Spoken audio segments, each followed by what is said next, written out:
অজু করে সিজদায় লুটিয়ে পড়ে চোখের পানি ছেড়ে আল্লাহরে পাপের স্বীকৃতি দেন। আল্লাহ, এমন কোন জুলুম নাই, গুনাহ নাই আমি করি নাই, সগীরা কবিরা, জেনে না জেনে, ইচ্ছায় অনিচ্ছায়, শিরকি বেদাতি সব গুনাহ করেছি।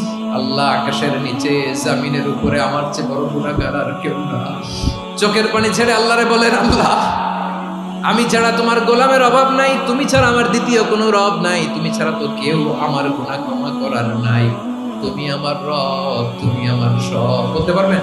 এই তাকরীর, এই স্বীকৃতিটা দেখতে আল্লাহ বড্ড ভালোবাসে, কারণ আমরা সবাই গুনাহগার। আমরা সবাই কি?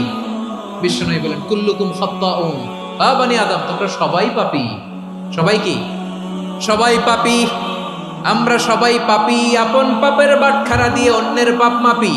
আমরা যে পাপী এটা ভাবতে মনে চায় না কারো, খালি অন্যের পাপ দেখি আমরা, এটা ভুল। ওর এই পাপ, ও পাপী, ও জালেম, ও জাহান্নামী, এরকম একটা টেন্ডেন্সি। আমার যে কি হালাত এটার খেয়াল নাই। খেয়াল করতে হবে যে আমি সবচেয়ে বড় পাপী, ঠিক কিনা বলেন? পাপ করি নাই এমন কেউ আছি? হ্যাঁ, আছি। কেউ না।